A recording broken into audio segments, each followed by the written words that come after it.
dar o start nesse próximo bloco aqui, repercutindo a nova polêmica do mundo audiovisual, hein? E a declaração de Alberto Barbera, ele que é diretor do Festival de Veneza, pessoal, um dos mais importantes do calendário cinematográfico, tá? O Barbera, ao qual a gente se refere aqui, culpou o ex-presidente Jair Bolsonaro, sempre eu aqui, e o atual líder argentino El Peluca Javier Milei pela baixa quantidade de filmes latinos na edição desse ano do festival. Vamos receber aqui o cineasta, tinha que ser, obrigado por estar aqui, o cineasta, comentarista oficial de todos esses temas culturais, audiovisuais, por que não? Josias Teófilo, meu amigo Josias Teófilo, se juntando a nós para falar sobre essa declaração, no mínimo, curiosa, né, Josias? Eu quero, antes da gente dar sequência aqui, importante a gente trazer essa contextualização também, agora sim, pontualmente, para todos os ouvidos atentos de todo mundo sintonizado na Rede Jovem Pan de rádio. Também, tema da vez é que o diretor, né, do Festival de Veneza, pessoal, atribuindo a ausência de produções latinas a ninguém mais, ninguém menos que Bolsonaro e Milei. Vai que a sua, Josias Teófilo aqui com a gente, Josias Teófilo. Será que, na verdade, é uma xenofobia travestida de político? É a intolerância dos autoproclamados tolerantes? Vai que é a sua. Pois é, olá pessoal, olá André. Eu achei uma declaração completamente absurda, pelo seguinte: na verdade, o cinema brasileiro está passando por um grande momento em festivais internacionais, né? Então, o Brasil ganhou o Urso de Prata no Festival de Berlim, ganhou o Oscar pela primeira vez, né, com o filme Ainda Estou Aqui, de Walter Salles. Depois ganhou vários prêmios com O Agente Secreto, de Kleber Mendonça Filho. Inclusive, Wagner Moura também ganhou prêmio. Então, na verdade, se a gente for ver, eu acho que o governo Bolsonaro fez bem para o cinema brasileiro, viu? E eu digo pelo seguinte, claro, ele tinha uma retórica totalmente contra o cinema, contra o audiovisual, contra a cultura de uma forma geral, contra as leis de incentivo, o que foi um problema seríssimo, porque ele fez uma gestão perfeitamente nula na cultura. Quem geriu a cultura, na verdade, foi a esquerda através do Congresso Nacional, né, com a Lei Paulo Gustavo e a Lei Aldir Blanc. Mas a Lei Rouanet e a Lei do Audiovisual, que são usadas para fazer filmes, elas continuaram funcionando e funcionaram bem, porque ela chegou ao ápice de captação, né? Então, essa fala de que Bolsonaro atrapalhou a produção audiovisual não é verdadeira. Eu acho que foi exatamente o contrário, porque Bolsonaro começou a questionar a produção e financiamento de cultura, né, como ninguém tinha feito antes, né? Se você for ver, todos os outros presidentes, até o Michel Temer, tinham tido uma retórica assim, bem a favor das leis de incentivo. Isso nunca havia sido questionado. E isso parece que deu um impulso ao cinema brasileiro e começou a ganhar prêmio e começou a fazer sucesso no mundo e ganhou seu primeiro Oscar. Então, eu acho que mesmo tendo sido feito contra Bolsonaro, isso foi um incentivo. E, aliás, vale uma reflexão, viu? Uma ditadurazinha ajuda muito na criação artística, viu? Eu estava lembrando da fala do Murilo Couto aqui, que como a produção da MPB foi fértil na época da ditadura. Os melhores filmes brasileiros foram feitos na época dos governos militares, com a Embrafilme, entendeu? Então, parece que a pressão do governo, os artistas dão uma melhorada aí na produção. Uma vez eu vi de um gênio chamado Emílio Surita, ele me disse assim, olha, artista só cria quando tá por baixo, quando tá mal, aí ele vai lá e cria, faz um monte de coisa boa, porque se tiver muito favorável a situação, ele não cria, não. Então, eu achei muito interessante isso. Agora, por outro lado, a seleção do Festival de Veneza desse ano está muito interessante, não é? Apesar de não ter filmes brasileiros nem argentinos, e da declaração imbecil do seu diretor, Alberto Barbera, a seleção está muito boa. Tem filmes de François Ozon, que é um excelente cineasta, fez alguns dos mais importantes filmes recentes do cinema francês, né? Inclusive France, que é um filme de 2016, que é um dos melhores filmes da Segunda Guerra. Tem filme de Guilherme Del Toro, Jim Jarmusch.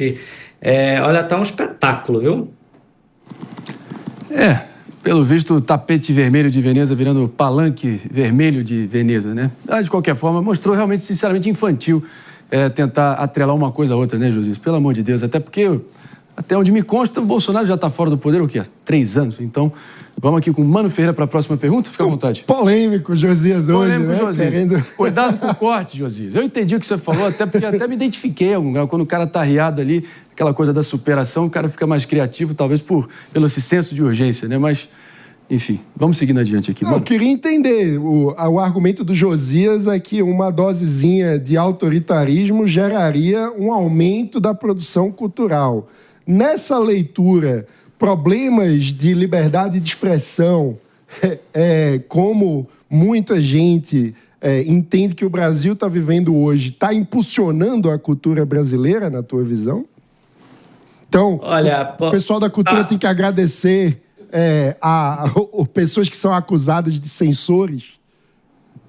Olha, é o seguinte, é claro que a gente não vai defender ditadura para ver umas obras de arte interessantes, mas eu acho que tem sim alguma coisa a ver. Eu vou dar um exemplo.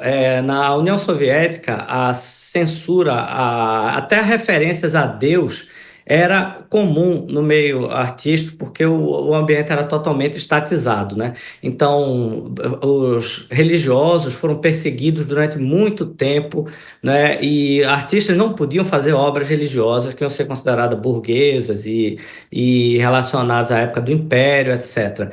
Então, foi nesse contexto que foi criada a obra mais religiosa da história do cinema, que é a obra de Andrei Tarkovsky.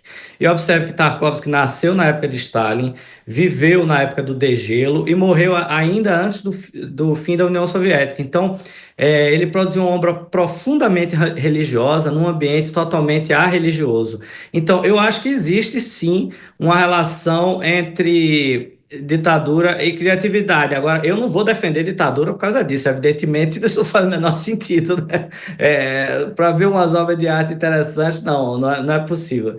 Mas eu acho que dá para agradecer, sim, porque a gente está vivendo um momento também, por outro lado, um momento criativo no Brasil. Só que essa criatividade, eu tenho conhecido muita gente que escreve muito bem, que tem composto, que tem feito livros excelentes, só que isso ainda não chegou nos canais oficiais.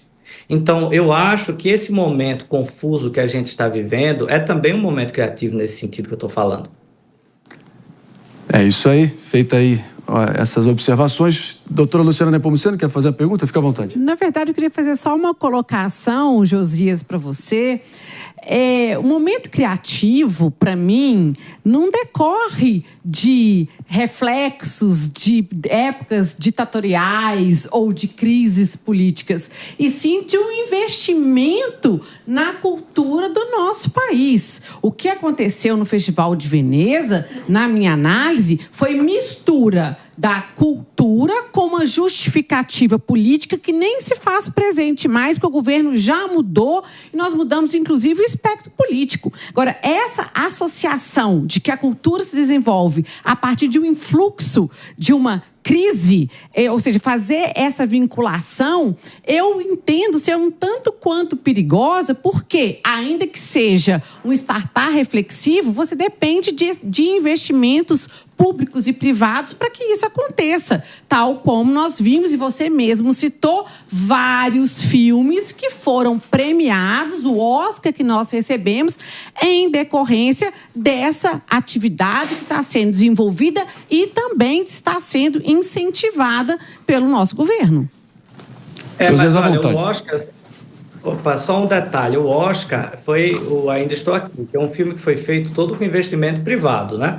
Então, só esse detalhe, porque, na verdade, muitos dos filmes brasileiros que fazem sucesso, eles, infelizmente, não tiveram financiamento público ou tiveram uma parcela pequena de financiamento público, né? Como Cidade de Deus, como Tropa de Elite. Então, o cinema, ele depende, sim, do Estado.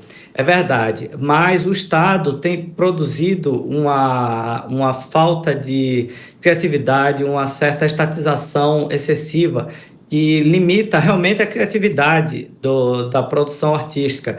E o resultado é que alguns dos principais filmes que foram feitos, que fizeram sucesso no exterior, foram feitos sem recursos públicos, o que compromete um pouco essa visão de que é o Estado que deve apenas financiar, né? Agora, existe um projeto de lei que obriga os os streamings a reinvestir parte do que eles lucram no Brasil na produção local. Eu acho que isso faz muito sentido e uma forma um pouco mais descentralizada de produção artística, né? E principalmente cinematográfica, que é uma coisa muito cara, né? Séries e filmes, e como eu já falei aqui, eu acho que o grande gargalo do cinema brasileiro são séries de ficção, porque a gente tem muitas séries documentários boas que fizeram sucesso no mundo, mas não séries de ficção, infelizmente.